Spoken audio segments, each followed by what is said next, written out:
You're listening to episode 82 of Financial Confidence.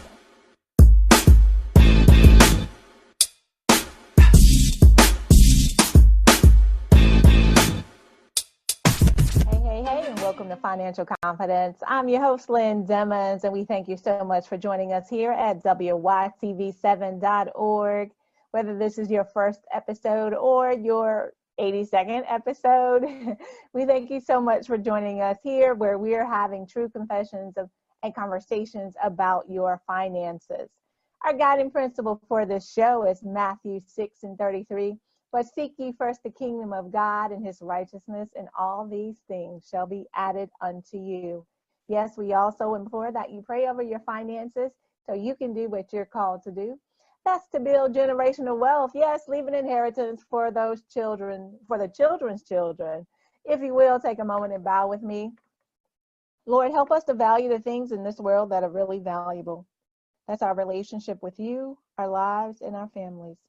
Help make us responsible stewards of your financial resources, and let us trust your holy word, your eternal glory, and our son Jesus. In his name we pray, amen.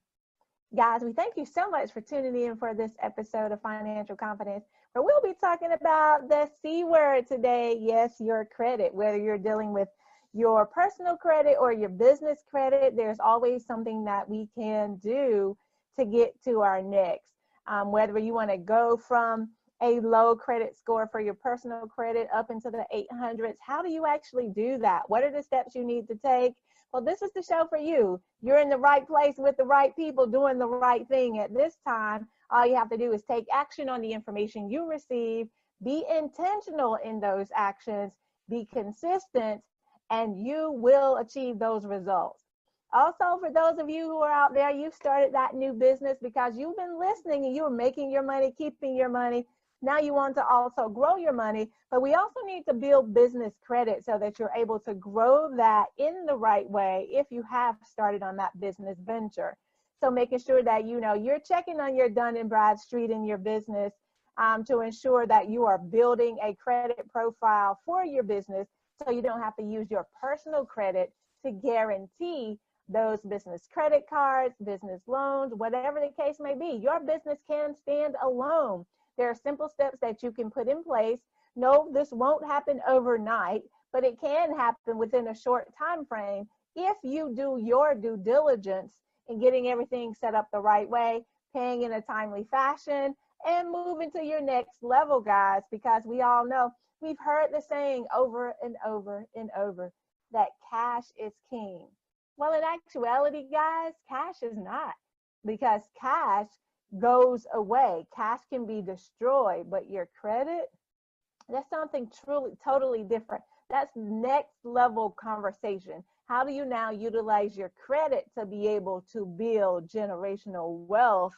That's the true way that you're going to be able to do it using other people's money.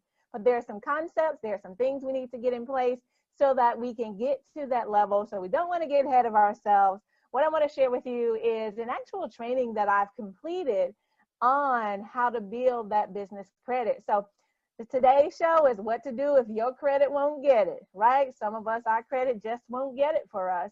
How do we now get it to the point where it can and will put us in that next level position? All right, get that pen and paper, guys. This is guaranteed to be an informative session today. Interest. So that your credit can limit your life in different ways. However, as I stated earlier, it is never too late, right, to work on improving your credit. So poor credit can hinder you from getting credit cards, from renting apartments, from starting phone services in many cases, buying life insurance. Yeah, I said it, buying life insurance. Poor credit can stop you from doing that. And we mentioned getting a job. So guys, there's so many different ways that it can impact your life beyond what Big Mama and them told us how credit impacts our life. That the story that was shared from generation to generation was credit and getting into debt is really bad, but there are some things we can do now that we can choose to leverage, right? leveraging other people's money, leveraging your credit to be able to do things differently in your financial life that I'm going to share with you today. So how do you know? Right? That's the question on the table. How do you know if you have bad credit?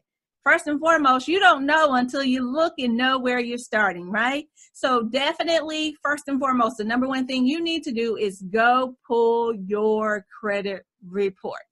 All right. If you have not done that, maybe you haven't done that in a while. You've done it before, but you haven't done that in a while. Please do that. This is something that should be a priority, a non-negotiable, a must once a year to pull your credit report.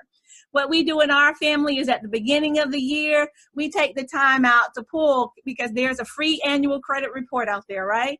That we all know about, to actually pull it over so we can see what information has been reported by each of the different credit reporting bureaus. And there are 3, right? So this is the information that's on file that these folks have captured from this data dump, if you will. And they call that your credit report. So make sure that you get your credit report. You can go to the annualcreditreport.com to actually see a copy of your credit report. It's free. It's also free. Remember this, it's also free if you've been turned down for credit. Then you can go and say, hey, I would like to have a copy of my credit report so that I can actually see those areas and the things that are causing me to be denied for, this car loan or this home loan or whatever it is. I can't rent this apartment, or I didn't get the job because, right? You can go in and look. There is a charge of about $10 per copy if you want to also get your scores, your credit scores or your FICO scores on your credit report. But just to see those things that are listed on there, you can go to annualcreditreport.com, download that for free. But I highly recommend that you do get your reports. So you say, who are these credit reporting bureaus then, Lynn? Contrary to popular belief, they are not government agencies, okay? Credit reporting agencies or credit reporting bureaus are not a government agencies. These are just companies in which these other entities have decided to report to. So they're essentially collecting data on you. And in many cases, they take your data and they sell it to other companies that are looking for people like you to potentially solicit for credit cards or loans or whatever the case may be. So they're data dumps. To borrow from a term used earlier. So those 3 credit reporting, those 3 credit bureaus are Equifax, Experian, and TransUnion.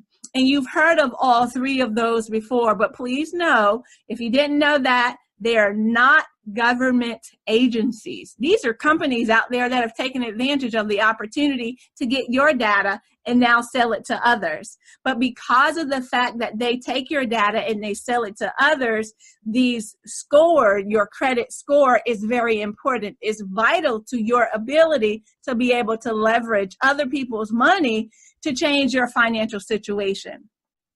So what are those items in your credit report? There's information about your past credit that's in there for years, as well as your current credit. So any credit cards you've had, any car loans, your mortgage. It has information about credit accounts you've had in the past 7 or 10 years if you filed for bankruptcy. So you'll see all of that information reported on there. However, the reason that we say to check is because maybe there's some misinformation that's been reported and you were not aware, and it's causing some negative opportunities within your life. So we'll get into that a little later, but make sure you do that. That's priority number 1. Pull that credit report. Okay. So in looking at your score, you say, well, Lynn, then what is this FICO score, right? What is in my FICO score? The number 1 component of your FICO score is your payment history. How well do you pay on the information, on the things that you have borrowed? Okay.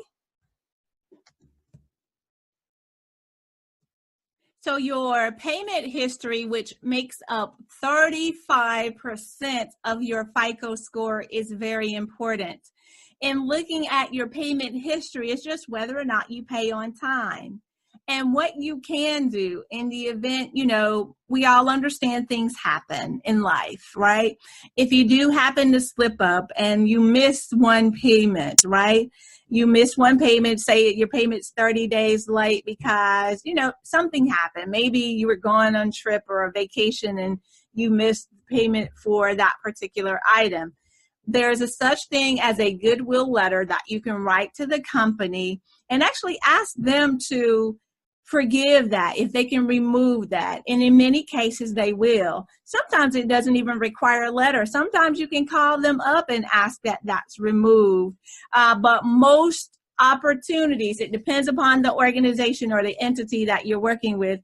You may need to definitely put it in writing. I highly suggest you put everything in writing so that you have a record of it, because you want to cover yourself.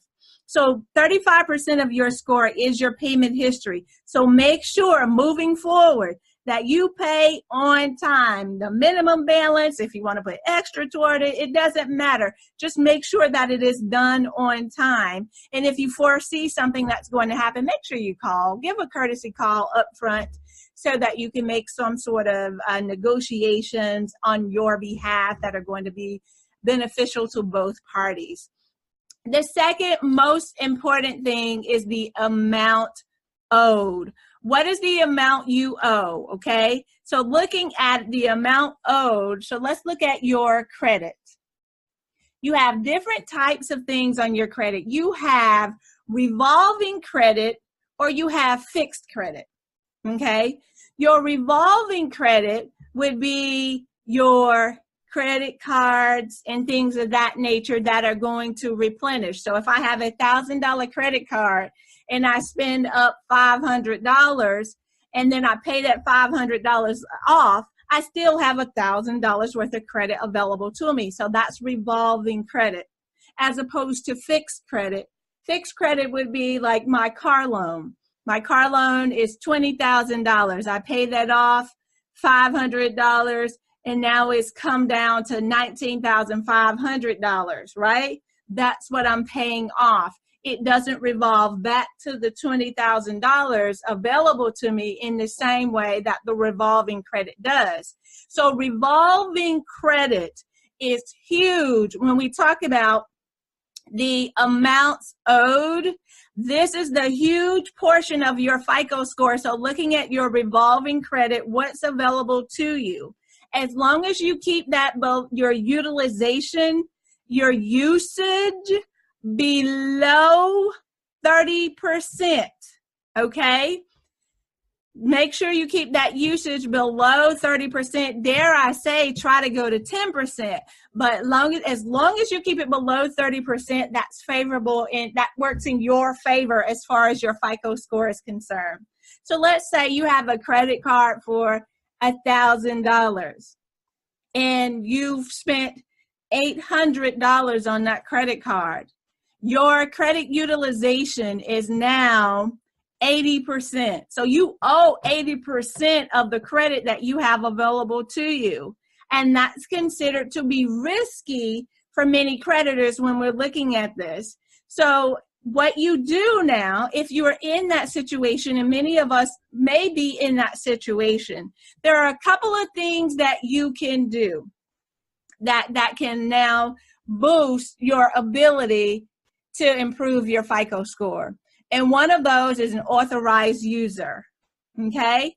You can become an authorized user on a willing participant's account that they have a high credit available opportunity and low usage, okay, for that particular credit card. So let's say, for example, my son has a $20,000 credit card available to him, and I know he doesn't use more than $1,000 on that credit card. So I can now ask my son if I could now become an authorized user on his credit card. Now, what the beauty of this is, and what the benefit is for both parties, is for the end user, for the original credit card owner, okay, say my son in this example. For him, the beauty of it is he can now help me out because he has a good credit availability on his credit card. He's making me an authorized user on his credit card. But the thing that he knows is I don't have to have access to that credit card. I don't ever have to have it in my possession. He can request that the credit card come to him, or he can request that no card is actually issued. Okay? Then that way he knows that he's doing something good. He's doing a goodwill offering, if you will, helping me out in that arena. And then he also knows that the credit utilization is not going to go up because of anything that I've done.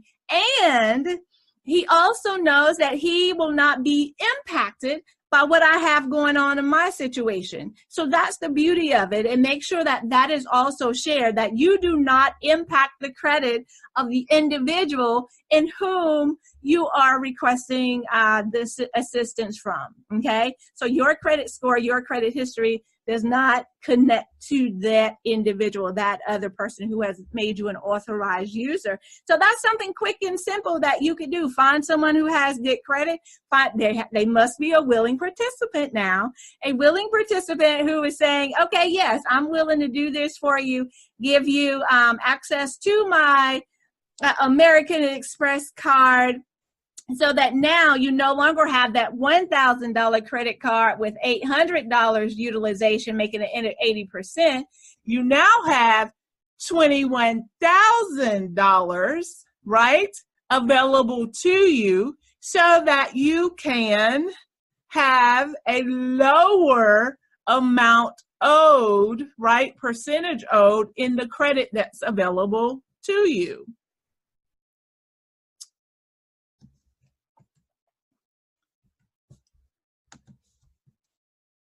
So, a couple of things to remember. Very important when it comes to your credit. If you've been denied credit in the past 60 days or less, you can get a free copy of your credit report. So don't forget that. You have the right to correct any errors in your credit report that you notice when you make this request. So ensure that you do that in writing. There are several things that you can do, and I also have available an actual course that will share with you how to do that. Gives you all the templates, the letters you need to use. It's only $9.99, all right? Get what you need to do to move to your next. The length of your credit history is also very important when it comes to your FICO score. How long have you had this credit available to you? Other portions of your score that are very important, in addition to the length of the credit history, of course, having 5 years is typically on the bad side. You want longer credit beyond 5 years. You want to have that credit available to you 15, 20 years on down the road. The good part of this conversation is that this is only 15% of it. So some of you are just now starting out, or you're starting over, and you're like, I can't make years just poof out of thin air. And I get that, right? But know that that's 15% of your opportunity. So when you get that authorized user, perhaps maybe they've had their credit card for 15, 20 years, then that would be a great opportunity for you to capitalize on two things, credit utilization, or the amount owed, as well as the length of your credit history to help improve your credit score. Another little known fact that you can do today is new credit, applying for new credit. You say, well, wait a minute, Lynn, I'm already challenged in obtaining credit anyway. I cannot get another credit card right now because my credit score is low. However, if you're able to achieve the paying on time from here on out, you get an authorized user. That's now increased your opportunity. Now, this is going to give it about 60 to 90 days, right? so that you can improve a little in those areas, then go out and try to obtain new credit yet again. The beauty of this is that there are continuous opportunities as long as you stay consistent. And this becomes a non-negotiable for you, that you stay on this path and continue to work on this. Another key benefactor of your FICO score, or a key contributor of your FICO score, are the types of credit that you use. Yeah, we talked about revolving credit. We talked about fixed credit. So make sure you have a mix of credit, not just a mix of credit cards and then store credit cards, but a mix of credit on your account. Maybe your mortgage, your student loans, personal loans, in addition to credit card loans and auto loans and things of that nature. So try to get a healthy mix of credit available to you as well, because that comprises 10% of your score. So this is very important to note as you're working through this process to improve your credit, that you have all of those things available to you. And if you do notice things that are incorrect, you can have that inaccurate information removed. One little known fact is that because credit agencies or collection agencies, they tend to sell debt over and over and over. And one little known fact is, if they cannot prove, if they don't have something with your signature on it saying that you are responsible for this debt, then there's an opportunity for you to have that removed as inaccurate information on your report. So you do have an option to correct those errors that may show up on your report. All you have to do is send those letters out. And what I do to help with this process, you send this letter out, give them 30 days to respond, okay? Some of the institutions may respond right away within that 30 days and go ahead and make the necessary changes, but some, it may take you 120 days. So that means over that time frame, you have to send out 4 letters to them requesting that this information be removed if they cannot verify this is the correct information that should be reported on your report, that's an error. So you have the right, that is the Fair Credit legislation that has been released, that they have to have documentation that this belongs to you, and you can have those things removed from your credit reports. So in thinking about that, sometimes some things are more difficult to remove on your own, and it depends. It varies from situation to situation, and I know oftentimes you don't want to hear it depends. You want one concrete answer, but there's no one solid answer. Your situation is not the same as my situation, is not the same as the next person's situation. So do credit repair companies help fix bad credit? Yes, there are some reputable companies out there that can do this legally, but you can do it yourself if you choose to put the work in. Credit repair companies do charge you money to be able to offer you this service. So, and sometimes it's a lot of money. So you have to weigh the options. What's most important to you? Do you want to spend the time to actually go through this process and pull these things through, or you're in the situation where you truly need someone to actually come in and help, okay? The number one thing that you do have to remember, though, if the information is accurate, no one can legally remove accurate negative information from a credit report. That is illegal, all right? And if you decide to work with a company, make sure that you're researching the company, that they're a reputable company that's going to have your best interest at heart as far as providing the services to you. Because it's your money, guys. You save it, you spend it, you protect it. You make your money, you keep your money, you grow your money so you can do what you're called to do. That's the whole result. So when you plan out your credit makeover, these are the steps, these are the things that you should follow suit on. First and foremost, and we said this at the very beginning, make sure you receive a copy, that you get the copy of your credit reports. There are 3 from Equifax, Experian, and TransUnion. You can get one comprehensive report. You're going to have to pay for that, or you can request your free reports, but your FICO scores will not be available on those. So make sure that you get those reports. I highly recommend that you get the comprehensive report with all 3 so that you can look at it. You say, Lynn, why?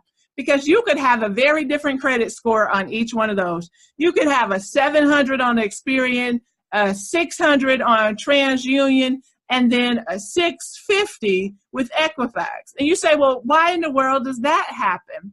It's because different companies report to different bureaus. And that's the reason that I suggest and highly recommend that you get all 3. Because it depends on the organization that you're going to, that you're seeking capital from, or you're seeking the money from. They may only go to TransUnion. And if TransUnion is your lowest score, you want to know what's been reported there that's negatively affecting you, okay? So make sure that you obtain all 3 of those reports so that you can go through this process.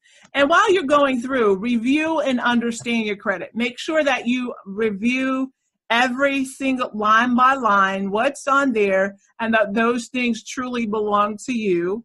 And dispute any discrepancies. Anything that you see that is inaccurate, that is wrong, that you have no idea as to how that ends up on your credit report, definitely dispute it. Get those letters in so that you can take care of that. Review the different types of credit you have while you're at it, right? Look and see, do I have a great mix of revolving credit versus fixed credit? What do I have available to me? What is my revolving credit line? And make sure without a shadow of a doubt, no matter what you do from here moving forward, that you make all payments on time, whether you're paying the bare bones minimum payment on every item, or if you want to pay extra. Make sure you do that. And in doing this, continue to keep your credit usage or your credit utilization below 30% of the credit that's available to you. In this process, while you're working on this, you are paying down debt. So make sure that you're intentional in your focus to pay down debt and maintain your accounts long term. Just because you pay something off, do not close it out, because that also can impact your credit, okay? Do not close it off simply because you've paid off the credit card. Keep that open and available to you, okay? Maintain those accounts for the long haul, all right? So these are very important tips, guys, that you can do in order to improve. So you say, how do I get started? You have 2 options. You can do it yourself, or you can hire a financial rebound coach. Dare I say 3. You can hire you a credit agency that actually provides this service so that they can go through a credit repair agency that's going to go through the process for you. Of course, do it yourself may take a little longer.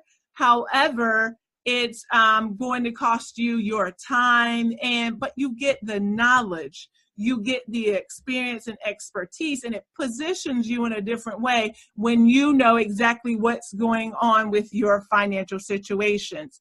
As stated, I do have available to you a credit repair course with the downloads and the templates that you can use. It has all the letters and everything available to you. It is a special for those of you who view this video. It is $9.99. You cannot beat that to have everything at your fingertips. It gives you a review of the information that I'm sharing today. You'll get a copy of this recording. You'll get the materials download that goes into more detail. And it actually has a workbook embedded so that now you can also use that to teach your children or to teach others. You can take this course on the road and teach others, whether they're in your church, in your community, in your own businesses. So there are different opportunities for you. If you go to bit.ly/Demmons credit, you can get that course for $9.99. However, if you feel you need something more extensive, you say, well, Lynn, that's great, but I need some additional help because I'm feeling stressed about money in general. Then Financial Confidence Now Academy is the option for you. That's your solution. In this academy, you'll gain knowledge of how to secure your financial future, understanding that there are some issues or concerns right now, or some areas of opportunity. That's what I call them. Those are areas of opportunity for growth. You not only restore or improve your credit, but you can understand your financial psychology, your money mindset, and how that impacts your finances, and what are the things that you need to do to level up. How do you get to that next level so that you're not only repairing your credit, but you're also saving, you're also investing, you're also, helping to build generational wealth. You're protecting your money as well. You're introduced to investing and so much more, guys. That's the Financial Confidence Now Academy, and it's available to you. bit.ly/FCN Academy, Financial Confidence Now Academy. It is an opportunity, guys, to take you to your next level if you want it. Guys, I'm Lynn Demmons, America's #1 financial rebound coach, and I invite you to contact me and follow up with us over at Demmons Enterprise. Go to demmonsenterprise.com/services. You can also find us here on Facebook with Financial Solutions, Twitter at Demmons Speak, Instagram, of course, at Demmons Speak. Use this link to sign up for Financial Confidence Now, bit.ly/FCN Academy. We thank you so much for spending this time with us. Go out there, change your financial future by taking the next step.